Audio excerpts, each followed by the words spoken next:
Hi viewers, எல்லோருக்கும் வணக்கம். Pandian store தொடர்கதையில் இன்னைக்கு செந்தில் வந்து ஆர்டியை உடச்சி வீட்டுக்கு பணம் கொண்டு வராரு. மீனா ஏதுங்க இவ்வளோ பணம்னு சொன்னதுக்கு, நான் வந்து சேவிங்ஸ் வச்சுருந்தேன், அதை கேன்சல் பண்ணிட்டேன்றாரு. ஆனால் அது சேவிங்ஸ் பணம் இல்லைங்க, செந்தில் வந்து லஞ்சம் வாங்கின பணம். இது மீனாவுக்கு தெரியாது. சரி சரி, இந்த பணத்தை மாமாவுக்கு திருப்பி கொடுத்துடலாங்க, நம்ம வாங்கின 10 லட்சம் ரூபாவை வாங்க அப்படின்னு கூப்பிடுறாங்க மீனா. செந்திலா அதெல்லாம் வேண்டாம் மீனா, இன்னொரு நாள் கொடுத்துக்கலாம், இப்போ இருக்கட்டும் இந்த பணம்ன்றாரு. முடியாதுங்க, வச்சா அது தீர்ந்து போயிடும், அதனால் நம்ம மாமாவுக்கு கொடுத்துருவோம் அப்படின்ட்டு கூட்டிகிட்டு போகிறாங்க. ஆனால் செந்திலுக்கு அந்த பணத்தை கொடுக்கறதுக்கு மனசே இல்லை. ஏன்னா அவர் வீடுலாம் வாங்கலாம்னு நினச்சி கனவோட லஞ்சம் வாங்கினாரு. இல்லை மீனா, நம்ம ஒரு வீடு வாங்கினா யார் நமக்கு ஹெல்ப் பண்ணுவாங்க அப்படின்றாரு. அப்போ மீனா சொல்கிறாங்க, ஆமாம், போன மாதம்தான் வேலையில் சேர்ந்தீங்க, இந்த மாதத்தில் நீங்கள் வீடு வாங்கிடுவீங்களா? நம்ம கொஞ்சம் கொஞ்சமாக வீடு வாங்கிக்கலாம், இந்த பணத்தை முதல்ல மாமாவுக்கு திருப்பி கொடுத்துடலாம் வாங்கன்னு கூட்டிகிட்டு போகிறாங்க. கூட்டிகிட்டு போனதும் மீனா வந்து, மாமா உங்களுக்கு வந்து நான் பணம் கொடுக்க தான் வந்தேன் அப்படின்றாங்க. அப்படியாப்பா, இருப்பா வரேன்னு சொல்லிட்டு பாண்டியன் வந்து சாப்பிட்டுட்டு இருந்தவர் கை கழுவிட்டு போயிட்டு வந்து பணம் வாங்க வராரு. உடனே மீனாவும் செந்திலும் பணத்தை எடுத்து 10 லட்சம் ரூபாவை பாண்டியன் கிட்ட கொடுக்க வராங்கங்க. வரும்போது உடனே குடுகுடுன்னு ஓடி வந்து கோமதி, ஏய் நிறுத்துடா, நில்லு நில்லு, ஏதோ உங்கள் அப்பா கோவத்தில் கேட்டாரு காசை திருப்பி கொடுன்ட்டு, உடனே நீ அதை எடுத்துக்கிட்டு வந்துருவியா கொடுக்கறதுக்கு? அதெல்லாம் ஒன்றும் வேண்டாம், நீ கொடுக்க வேணாம் அப்படின்றாங்க. உடனே பாண்டியன் வந்து கோமதியை முறைச்சி பார்த்துட்டு அந்த பணத்தை வாங்கிக்கிறாரு. வாங்கிக்கிட்டு கதிரை பார்த்து என்ன சொல்கிறாருன்னா, ஒருத்தவன் ரோஷம் வந்து பணத்தை திருப்பி கொடுத்துட்டான், நீங்கள் எப்போ திருப்பி தரப்போறீங்க பணத்தை அப்படின்னு சொல்லி கதிரை கேட்குறாரு. உடனே கதிர் வந்து நான் இன்னும் 2 மாசத்துல கொடுத்துட்றேன் அப்படின்னு சொல்கிறாரு.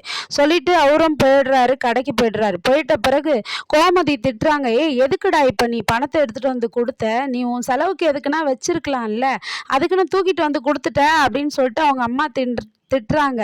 அதுக்கு உடனே அவர் செந்தில் என்ன சொல்கிறாரு, நான் எங்கம்மா கொடுத்தேன், சும்மா பணத்தை எடுத்துகிட்டு வந்தேன், அப்பா வேண்டான்னு பெருந்தன்மையாக சொல்லுவாருன்னு அவர் எல்லாத்தையும் பிடிப்பாருன்னு இப்போ யாருக்கு தெரியும், தோ ஒருத்தர் இருக்கிறாள், இவ பண்ண வேலை தான் இதெல்லாம் அப்படின்னு சொல்கிறாரு. உடனே ஏன் மீனா அப்படின்றாங்க. அத்தை, நீங்கள் தான் வந்து இன்னைக்கு முட்டை குழம்பும் ஆப்பமும் செஞ்சு வச்சுருக்கேன் நீங்கள்ல, அதனால தான் இன்னைக்கே கொண்டு வந்துட்டேன் நான் காசு கொடுக்கறதுக்குன்னு. உடனே செந்தில் வந்து, ரொம்ப கடுப்பேத்தாதடி, சோறு தின்றதுக்காக இன்னைக்கே பணத்தை நீ எடுத்துன்னு வந்து கொடுப்பியா அப்படின்னு கோச்சிக்கிட்டு செந்தில் போயிடுறாரு. அதுக்கப்புறம் கோமதி கேட்குறாங்க மீனா கிட்ட, ஏம்மா நீ இப்படி இருக்க, சாப்பாடு சாப்பாடுன்னு அப்படின்றாங்க. அத்தை, சாப்பாடும் ஒரு காரணம்தான், ஆனால் அது காரணம் இல்லை நான் இன்னைக்கு வந்ததுக்கு.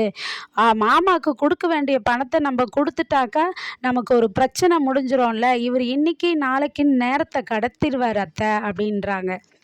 சரின்ட்டு அதுக்கப்புறமா வந்து பாண்டியன் மளிகை கடைக்கு போகிறாரு. மளிகை கடையில் சரவணன் வேலை செஞ்சிட்ருக்கிறாரு. வேலை செஞ்சிட்டே இருக்கும்போது ஃபோன் வருது சரவணுக்கு. அதை உடனே பாண்டியன் பார்க்குறாரு. பார்த்தா அஞ்சலின்னு பேர் வருது. அதுக்கப்புறம் அதை கண்டுக்காமல் இருக்கிறார். சரவணா, அவனுக்கு ஃபோன் அடிக்குது பாரு அப்படின்னு சொல்கிறாரு. உடனே சரவண் ஃபோனை எடுத்து பார்க்குறாரு. அதை பாண்டியனும் நோட் பண்ணுறாரு. இவர் அஞ்சலின்னு பேரை பார்த்ததும் டக்குன்னு கட் பண்ணிட்டு ஃபோனை எடுத்து பாக்கெட்டில் வச்சுட்டு, அப்பா நான் டீ குடிச்சிட்டு வந்துட்டான்றாரு. அப்போ பாண்டியன் கேட்குறாரு சரவணனை பார்த்து, ஏண்டா உனக்கு அந்த பொண்ணை ரொம்ப பிடிச்சிருக்கா அந்த பிள்ளைய அப்படின்னு கேட்குறாரு. உடனே திருன்னு முழிக்கிறாரு. சொல்லுடா, உனக்கு பிடிச்சிருக்கா அந்த பொண்ணை அப்படின்னு கேட்குறாரு. அதெல்லாம் இல்லைப்பா, நாங்கள் ஃப்ரெண்டு தான்ப்பா அப்படின்னு சொல்கிறாரு சரவணன். அதுக்கு பாண்டியன், நீ கல்யாணத்துக்கு முன்னாடியே அந்த பொண்ணை பிடிச்சிருக்கு, கல்யாணம் பண்ணிக்க ஆசைப்பட்ட, ஆனால் நான் அதெல்லாம் வேண்டான்னு சொன்னேன், அதெல்லாம் எனக்கு ஞாபகம் இருக்குதுடா. ஆனால் இப்போ சொல்லுடா, கேட்குறேன், அந்த பொண்ணை உனக்கு பிடிச்சிருக்கா, நீ எதனா அந்த பொண்ணுக்கு வாக்கு கொடுத்துருக்கியா சொல்லு அப்படின்றாரு. அப்படி எதனா வாக்கு கொடுத்துருக்கு தந்தா இப்போல்லாம் கொடுக்காதடா அப்படின்றாரு. அதுக்கு உடனே சரவணன் சொல்கிறாரு, அப்பா நான் இன்னும் அந்த அளவுக்குலாம் நான் யோசிக்கவே இல்லைப்பா, நாங்கள் இன்னும் அது மாதிரிலாம் பேசிக்கலப்பா, ஃப்ரெண்டாக தான்ப்பா பேசிக்கிட்டு இருக்கோம் அப்படின்னு சொல்கிறாரு. இல்லைடா, எனக்கும் உன்னுடைய கஷ்டம்லாம் புரியுது, நீ பாரு, நான் சொல்கிற பொண்ணை கல்யாணம் பண்ணிக்கிட்ட, ஆனால் இப்போ நீ வாழ்க்கையில் ரொம்ப கஷ்டப்படுற, உன் தம்பிங்கெல்லாம் பாரு அவங்கவுங்க விருப்பத்துக்கு கல்யாணம் பண்ணாங்க, இப்போ நல்லா இருக்காங்க. நான் ஒன்று சொல்கிறேன் உனக்கு, அதாவது நீயும் இப்போ தான் வாழ்க்கையில் கஷ்டப்பட்டுருக்க, அந்த பொண்ணும் நிறைய கஷ்டத்தை காயங்களை அனுபவிச்சிருக்கு, திருப்பி 2வது காயங்கள் வேண்டாம், உனக்கு கோர்ட்டு கேஸுன்னு வேற டைவர்ஸ் கேஸ் போயிட்டுருக்கு, அதெல்லாம் முடியட்டோண்டா, உனக்கு வாழ்க்கை வாழ்க்கையில் அப்பா எப்பவுமே உன் நல்லதுக்காக கூட இருப்பேன் நான். அதனால் அந்த டைவர்ஸ் கேஸ் எல்லாம் முடியட்டும், அதுக்கப்புறம் நம்ம பார்த்துக்கலாம். மயிலு வீட்டில் இப்போதைக்கு தெரிஞ்சதுன்னா உன்னை ரொம்ப அசிங்கப்படுத்திடுவாங்கடா, இதை பெருசாக்கிடுவாங்க. அதனால் வந்து நீ உனக்கு பிடிச்ச மாதிரியே அந்த பொண்ணை அதுக்கப்புறமா நீ கல்யாணம் பண்ணிக்க விரும்புகிறதா இருந்தால் நீ பண்ணிக்கோ, உன் வாழ்க்கையை நீ தேர்ந்தெடுத்துக்கோ, அப்பா ஒன்றும் சொல்ல மாட்டேன் அப்படின்னு சொல்கிறாரு. அது வரையும் வெயிட் பண்ணுப்பா இப்போ அப்படின்னு சொல்கிறாரு. அப்புறம் காந்திமதி பாட்டி பிளான் பண்ணி அரசிய கோயிலுக்கு கூட்டு வராங்கங்க. அங்கே குமரவேலையும் வர வைக்கிறாங்க. இவங்க 2 பேரையும் சேர்த்து வைக்கணும்னு அவங்க மனசு அப்படியே அல்லல் கடந்து துடிக்குது. குமரவேலும் வந்துடுறாரு. அதை பார்த்த உடனே அரசி கேட்குறாங்க, பாட்டி என்ன எதுக்கு இங்கே கூட்டு வந்தீங்க? இவரை ஏன் இங்கே வர சொன்னீங்க?